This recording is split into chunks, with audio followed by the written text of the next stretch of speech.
Eu estou dando seguimento a esta série de salmos selecionados no terceiro livro dos Salmos.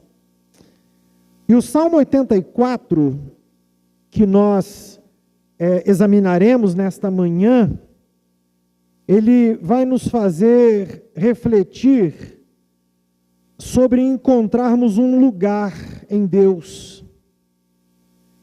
Um lugar para mim.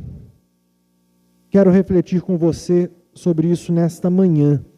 Eu lerei o Salmo integralmente e depois nós continuaremos então trabalhando parte a parte dele. O salmista diz assim: como é agradável o lugar de tua habitação, ó Senhor dos exércitos. Sinto desejo profundo, sim, morro de vontade de entrar nos pátios do Senhor. Com todo o meu coração e todo o meu ser aclamarei ao Deus vivo. Até o pardal encontra um lar, e a andorinha faz um ninho e cria seus filhotes perto do teu altar. Ó Senhor dos exércitos, meu Rei e meu Deus. Como são felizes os que habitam em tua casa, sempre cantando louvores a ti. Como são felizes os que de ti recebem forças, os que decidem percorrer os teus caminhos. Quando passarem pelo vale do choro, ele se transformará num lugar de fontes revigorantes. As primeiras chuvas o cobrirão de bênçãos. Eles continuarão a se fortalecer e cada um deles se apresentará diante de Deus em Sião.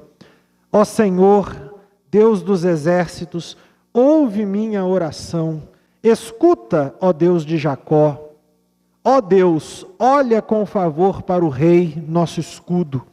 Mostra bondade ao teu ungido. Um só dia em teus pátios é melhor que 1000 dias em qualquer outro lugar.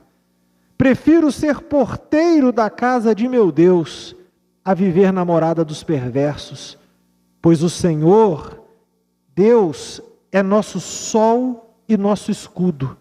Ele nos dá graça e honra. O Senhor não negará bem algum àqueles que andam no caminho certo.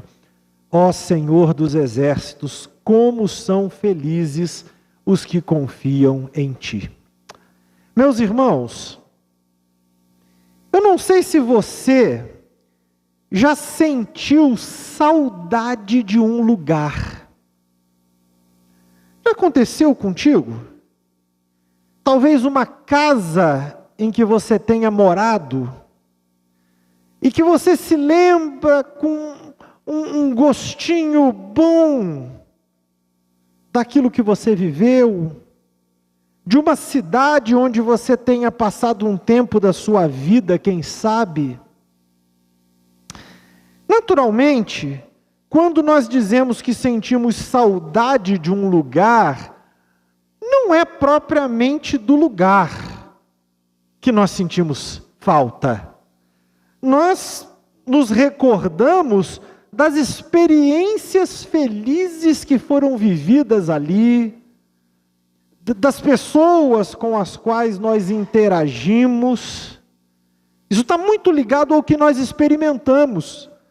Pode ser que você tenha morado num lugar que seja, aos olhos dos outros, maravilhoso, mas se a sua vivência ali não foi boa, você talvez não tenha saudades dali. Mas nós sentimos faltas das boas experiências que vivemos. E este salmo, ele retrata esse sentimento. Ele fala um pouco sobre esse sentimento, porque ele foi escrito na perspectiva, olhem os versos 1 e 2 desse salmo comigo, ele foi escrito na perspectiva de alguém que amava a casa de Deus.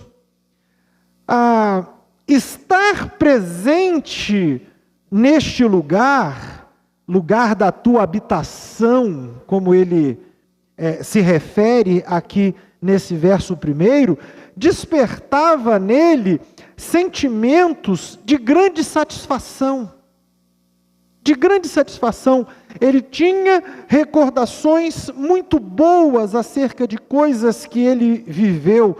Ele chega a dizer então no verso 2, que era um sentimento, veja o verso 2, um desejo profundo, um sentimento muito intenso. Em algumas traduções ele diz assim: minha alma desfalece. No meu íntimo isso é tão forte, eu desejo tanto adentrar estes recintos, esse ambiente do lugar da morada do Senhor, que isso realmente provoca em mim sentimentos muito intensos. Veja, talvez ele admirasse a arquitetura.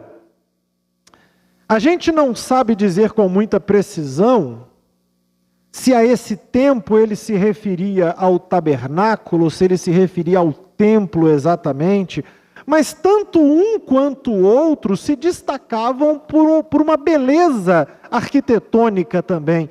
Certamente ele tinha admiração por aquela arquitetura, mas eu quero que vocês percebam que ele não amava a construção em si, mas ele amava exatamente o fato de que ali ele se encontrava com Deus.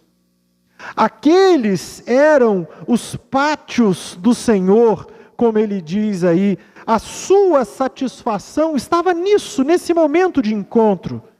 Por isso é muito importante, quando a gente lê este salmo, nós termos em mente que ele não está pregando um apego a um ambiente sagrado. Não é que ele esteja dizendo que tenha um valor em si, na estrutura que é construída. Não se trata disso, mas ele com certeza está falando de uma espiritualidade que conecta esses meios de culto ao próprio Senhor também. Quando a gente fala de meios de culto, um salão de culto, um ambiente para cultuar ao Senhor, é um meio de culto, é uma ferramenta nossa do processo de culto a Deus. Assim como nós poderíamos dizer assim: ora, a Bíblia é essencialmente um livro. Um livro está sujeito a se deteriorar com o tempo. Pode ser que de repente um líquido entorne e esse papel vai se danificar, vai ficar danificado, não é? E você talvez tenha que substituir. Mas como esse livro é para nós uma ferramenta pela qual nós ouvimos a voz de Deus registrada nas Escrituras, nós temos também um zelo com o livro em si. Porque a gente identifica que esse meio, de alguma forma, é para nós especial, porque é o meio pelo qual nós ouvimos ao Senhor. Então o salmista, ele está falando sobre o templo, e ele não está dizendo que o templo seja um local a ser venerado de maneira alguma, mas ele está reconhecendo que ali, aquele meio de culto era especial para ele. O apóstolo Paulo, quando ele esteve em Atenas, lá no livro de Atos, capítulo 17, versículo 24, ele vai discursar ali e ele vai apresentar Deus. E ele diz assim: olha, Deus não habita em templos feitos por mãos humanas. Nós sabemos disso. Deus não habita num templo, numa construção. Mas aquele lugar de encontro com Deus se tornava para o salmista então um lugar dos seus afetos. Um lugar acerca do qual ele podia dizer assim: que saudade eu sinto. Que vontade de estar lá. Que vontade de estar lá. Isso trazia a ele aquela satisfação. Aquele lugar produzia isso nele. E nós, hoje, conseguimos experimentar também uma sensação muito próxima disso, quando cultuar se torna para nós algo maior do que uma obrigação, mais significativo do que uma obrigação.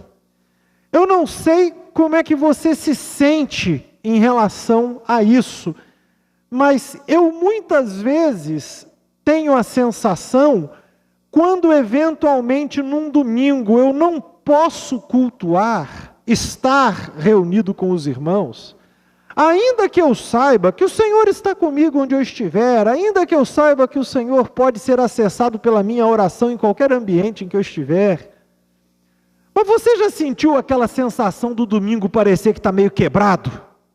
Que faltou alguma coisa? É uma sensação curiosa esta.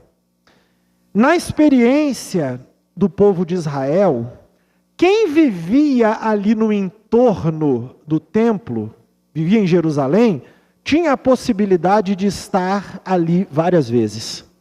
Mas para muitos que moravam distantes, isso envolvia uma viagem muito grande, então eles iam em alguns eventos prescritos para estar ali e cultuar ao Senhor. O salmista, ele prossegue aí nos versos 3 e 4, ele provavelmente via aquelas pequenas aves que faziam os seus ninhos nas estruturas do templo.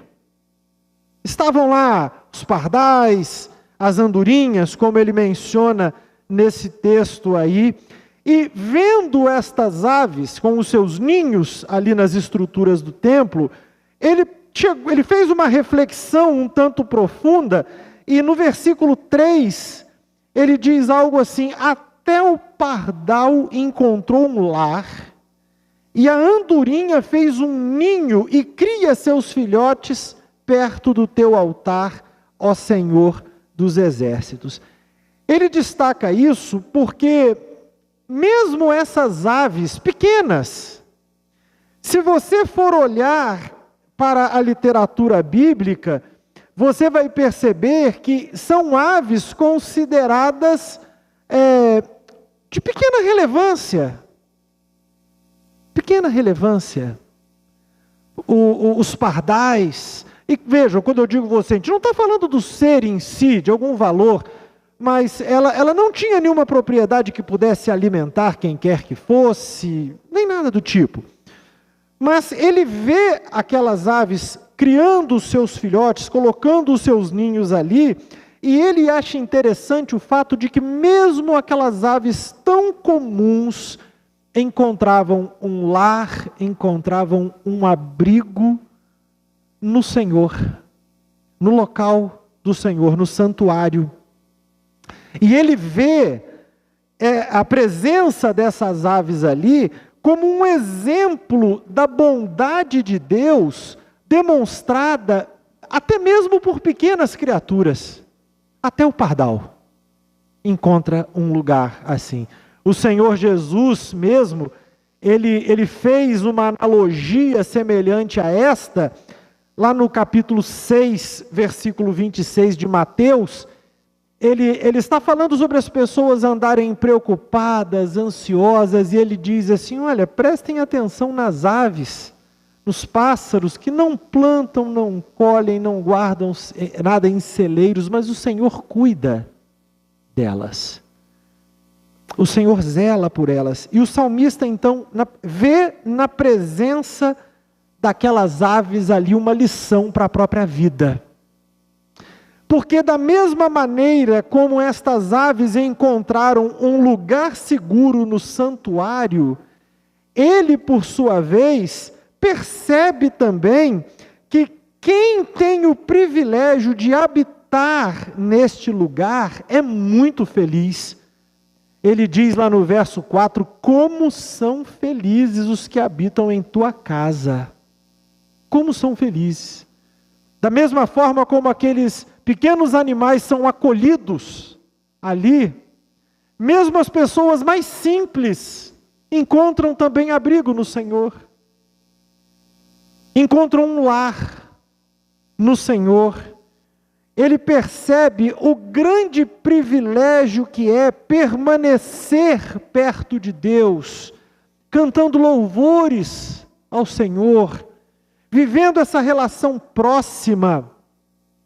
O Davi, ele fez uma colocação que a gente percebe que ele tinha em mente também essa relação com Deus. Se você olhar o Salmo 23, o último versículo, versículo 6, lá no Salmo 23, você vai perceber o anseio de Davi por essa experiência próxima do Senhor também. Ele diz: certamente a bondade e o amor me seguirão todos os dias de minha vida. Aí olha o que ele diz no final: e viverei na casa do Senhor para sempre.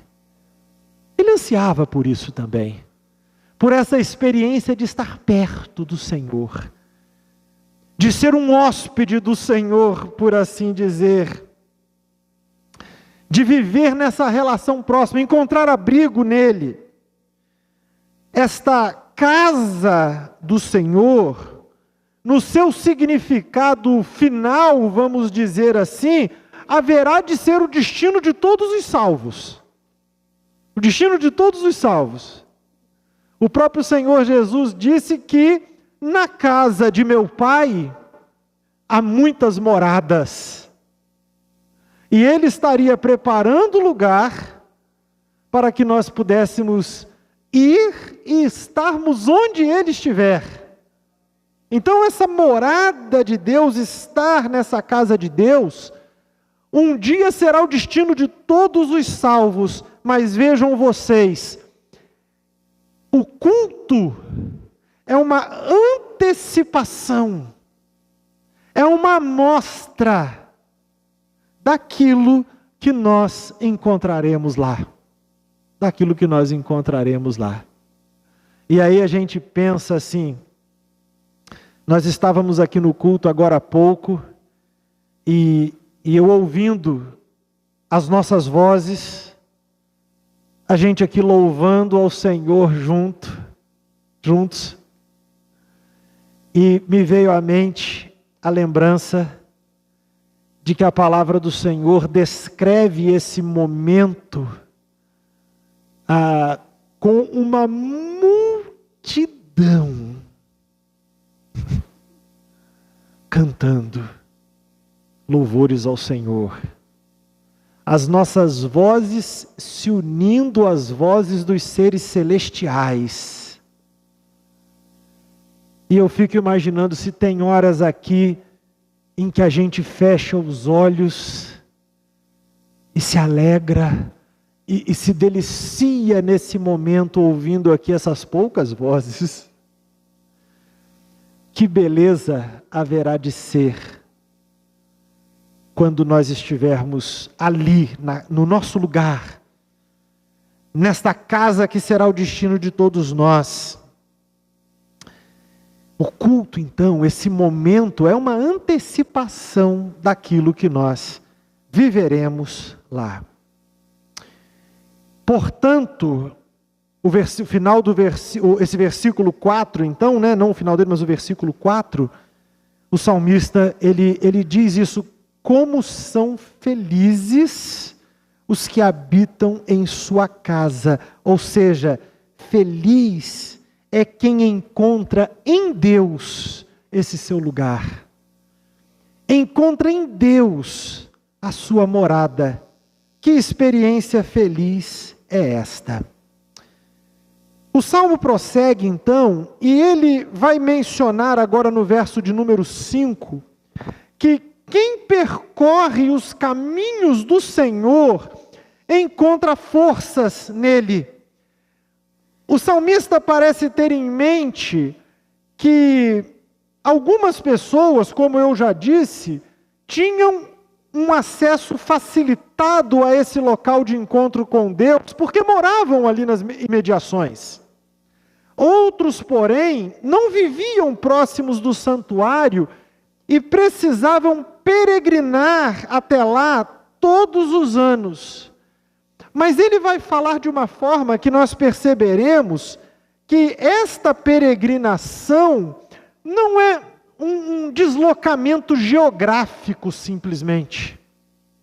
Não é uma questão simplesmente de uma viagem que se faz com transportes, com cargas, com família. Não. É também uma jornada interior. É a jornada da vida. E quem está no caminho do Senhor é fortalecido por Ele para caminhar. Recebe forças do Senhor.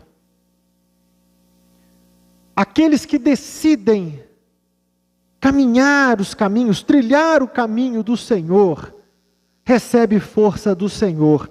E, vejam o versículo de número 6, quando ele passa pelo vale do choro, ou vale de lágrimas, eu não sei se a sua versão bíblica usa a palavra só transliterada, o vale de Bacá, não sei como é que está na sua Bíblia aí, mas essa palavra, ela está ligada a choro, a sofrimento.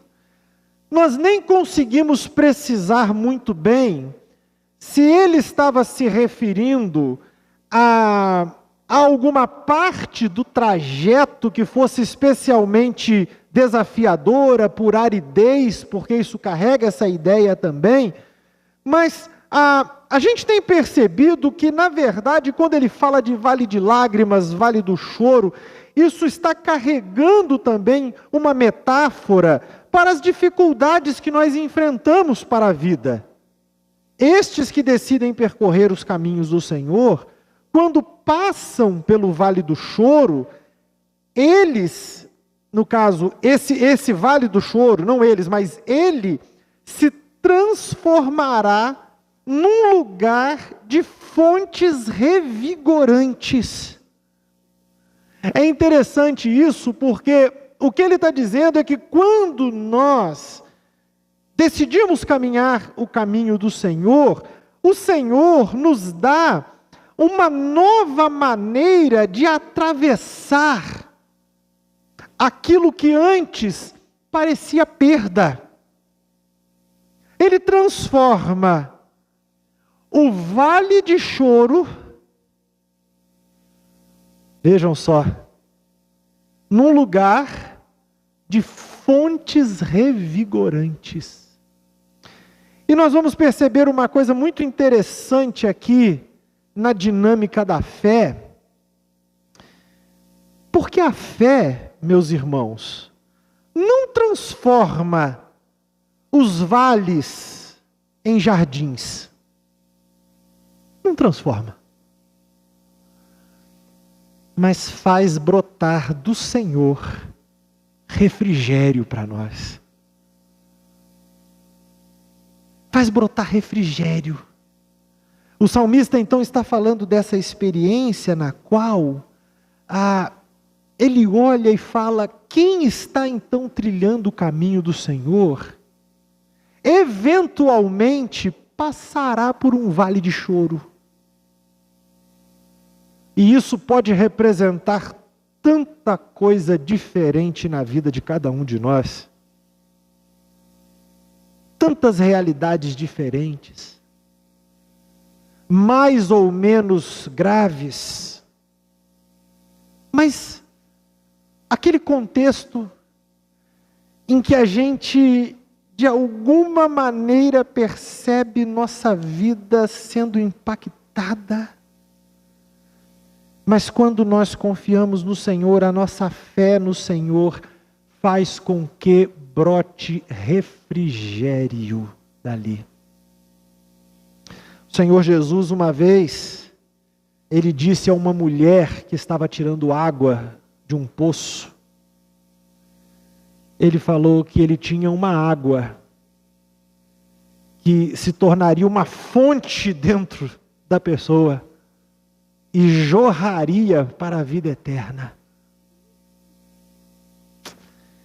Quando nós estamos ancorados nessa fé do Senhor, os vales não se tornam jardins, mas o refrigério produzido pelo Senhor muda toda a nossa percepção do que é atravessar esse vale.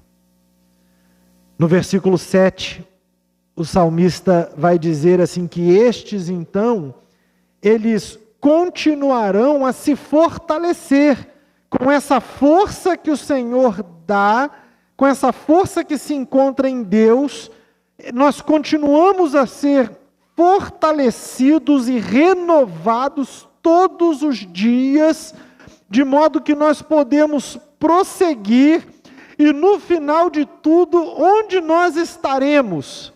Diz aí o verso 7, cada um se apresentará diante de Deus em Sião. Todo israelita, ele deveria comparecer diante do Senhor para prestar culto, no mínimo 3 vezes no ano nas festas pré-estabelecidas. Festas das cabanas, fugiu-me agora as festas. Mas vejam vocês, 3 vezes ao ano pelo menos, era imprescindível que aquela peregrinação fosse feita. Mas o que ele estava dizendo ali então é o seguinte: olha, você certamente passará por vales, passará por momentos difíceis, mas com a força do Senhor, cada um de vocês então se apresentará diante de Deus em Sião, onde estava o templo. E você ali terá razões para agradecer ao Senhor. Quem confia no Senhor haverá de sentir esse impulso de ser grato a Ele e de prestar culto por essa gratidão e de render graças ao Senhor, porque o Senhor é bom. Eu fico pensando aqui em relação a isso, porque o que nos move para nós prestarmos culto a Deus não é... A nossa relação com Deus é muito interessante. Não sei se você tem refletido adequadamente a respeito disso, mas o nosso Deus não é um Deus que nós o buscamos e tentamos agradá-lo a fim de, quem sabe, Ele venha olhar para nós. A nossa relação com Deus está exatamente na contramão disso. É Ele quem dá o passo na nossa direção. Foi Ele quem veio até nós. Foi Ele, segundo o apóstolo Paulo escreve na sua carta aos Romanos, nos amou enquanto nós ainda éramos pecadores. E enviou Cristo para morrer por nós enquanto éramos pecadores, a fim de que nós, crendo nele, não perecêssemos, mas tivéssemos a vida eterna. Mas Ele tomou a iniciativa nisso. A nossa motivação, portanto, em prestar culto, não é porque o nosso Deus está esperando ser agradado por nós aqui, para que talvez, quem sabe, na próxima semana, Ele faça algo de bom na nossa vida. A motivação é o inverso. É a gente que olha para trás e a gente diz, como o nosso Deus é bom. E a gente vem até Ele para prestar culto. O salmista enxergava isso.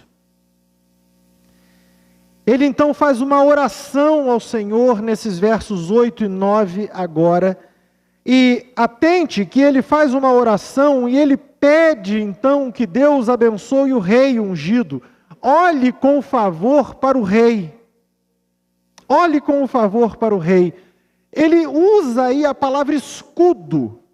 Eu não sei qual é a tradução que você está usando, mas esta palavra, ela poderia estar ligada a Deus, e algumas traduções colocam nesse fraseado, dando a entender que Deus é o escudo.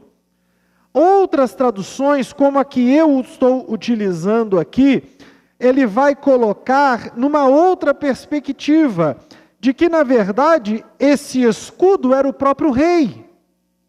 Vamos entender essa questão aqui. É claro que Deus é o nosso escudo, e no verso 11, ele será chamado de escudo. Esse maior escudo. Mas aqui no versículo 9, parece mesmo estar fazendo referência ao rei, que era visto também como sendo uma espécie de escudo visível para o povo. Eles esperaram, eles buscaram isso. Um rei que os conduzisse, que os levasse às vitórias. E um rei, então, quando ele é fiel à sua vocação, ele sim representa para o seu povo um escudo também. E então o salmista olha para Deus pedindo, ele ora ao Senhor pedindo, olhe com favor para o rei, porque ele sabia que se o rei fosse abençoado, todo o povo desfrutaria dessa bênção. Mas é interessante nós atentarmos para o fato de que essa figura do rei ungido ultrapassa o limite do tempo e diz respeito também ao Senhor Jesus. Ele sim, o rei prometido, o maior rei ungido, aquele cujo reino jamais terá fim. E esse pedido do salmista, então, no qual ele pede que o Senhor olhe para o rei, porque por meio dele nós somos abençoados, esse pedido, ele se concretiza na confiança que nós temos hoje no Senhor Jesus, que é o nosso rei, e por meio de quem nós temos acesso a todas as bênçãos também. O Senhor Jesus é quem cumpre completamente essas expectativas que aqui estão. E então, nós vamos perceber aqui que essa busca por Deus, esse culto a Deus, estava ligado aos anseios coletivos também. Na consciência de que Deus governa a vida de todo o povo. Essa busca pelo Senhor, ela se dava também nessa relação, nessa consciência de que Deus governa toda a vida, por isso ele pede que Deus olhe para o rei. E finalmente, então, o salmista chega a uma conclusão muito pessoal nessa passagem. Olhe para o versículo 10 dessa passagem aí comigo, por favor. Veja vocês que de todos os lugares que ele poderia estar, a presença do Senhor é o seu lugar favorito. Um só dia em teus pátios é melhor que 1000 em qualquer outro lugar, diz ele aí. Mas note que é um critério, esse critério não é quantitativo. Um dia, naturalmente, é muito mais, ou melhor, muito menos do que 1000 dias. A sua avaliação é qualitativa. O que ele está dizendo é que o que ele desfrutaria em um dia diante de Deus não se comparava a qualquer prazer passageiro que pudesse desfrutar. Esta percepção que o salmista tem, ela na verdade é reflexo de um coração que foi criado para encontrar a sua plena realização em Deus. Santo Agostinho, ele abre as Institutas, lá no século IV, final do século IV, escrevendo a respeito da fé, ele abre dessa forma: fizeste-nos para ti, e o nosso coração não descansará enquanto não repousar em ti. Um coração que foi criado para encontrar a sua plena realização no Senhor. Agostinho percebeu isso. Ele reconhecia esse vazio do coração humano. E ele diz assim: enquanto o coração humano não repousar em Deus, ele não se sentirá totalmente descansado, totalmente satisfeito. Não. O salmista então olha para isso e ele diz: eu encontro essa realização nele. Um dia com ele vale muito mais do que 1000 dias em qualquer outro lugar. Mesmo a função mais simples, ele fala nesse verso 10 sobre ser um porteiro da casa de meu Deus, estar à porta da casa de meu Deus. Mesmo a função mais simples de alguém que está ali no limiar, não pode eventualmente adentrar os pátios. Ainda assim, ele diz, vale mais do que viver entre os perversos. Vale mais. O salmista está olhando para seu próprio coração, entendendo que o seu lugar não é entre os perversos. Ele não encontra o seu prazer ali. Eu não sei se você já teve essa sensação, mas é uma sensação muito interessante esta, quando às vezes nós vamos a um lugar que talvez até nós já tenhamos frequentado em outros momentos,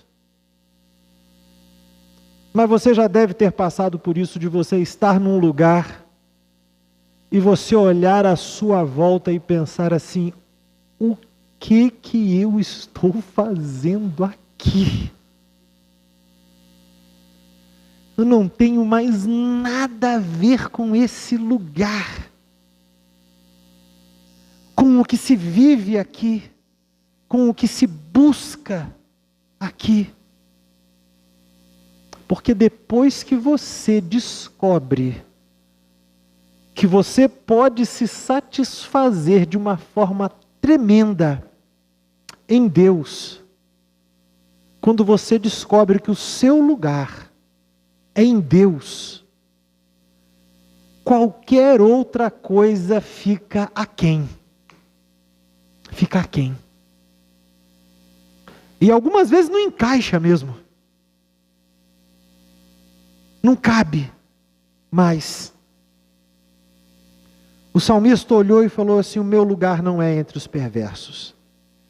Mas vejam que esta questão nos coloca diante de uma ponderação muito séria.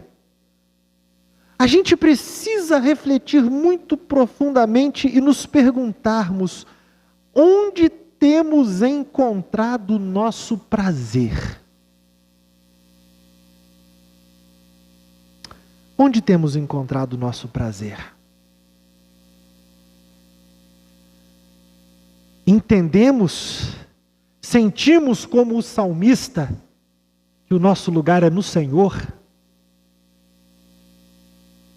e que nada além disso vai nos satisfazer, nenhuma outra experiência vai nos satisfazer.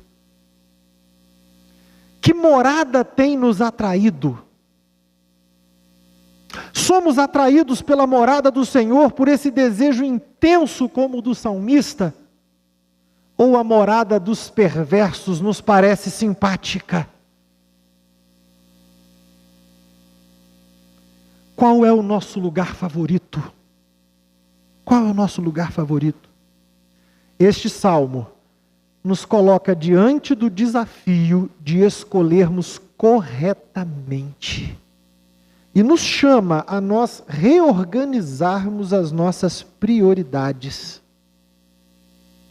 O salmista finaliza explicando a razão dessa sua escolha pelo Senhor, pela presença do Senhor, pela casa do Senhor. Veja o verso de número 11, aí então, ele vai dizer então algumas razões pelas quais ele faz essa escolha. Ele diz primeiramente, pois o Senhor é o nosso sol. O Senhor é o nosso sol.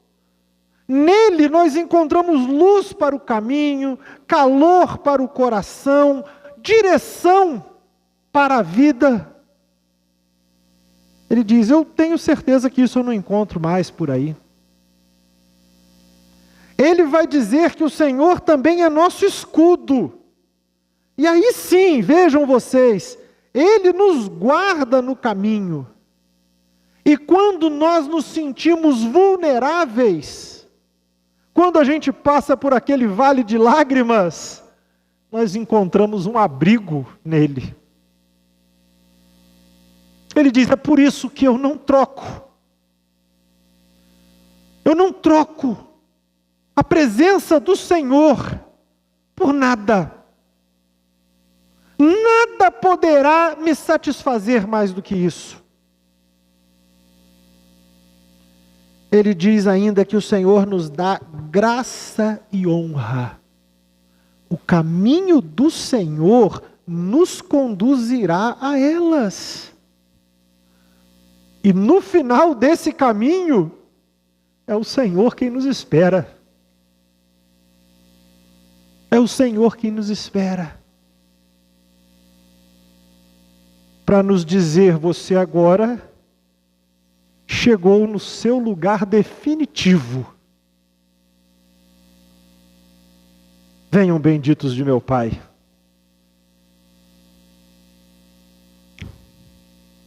Ele, reflete ainda o salmista, não negará bem algum a quem anda nos seus caminhos, a quem caminha diante dele.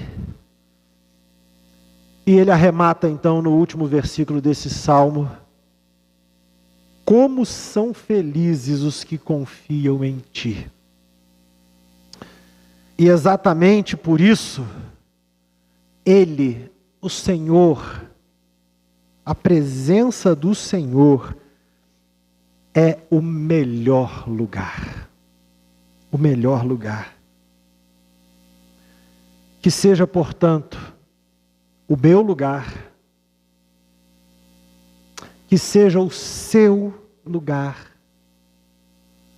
o nosso lugar.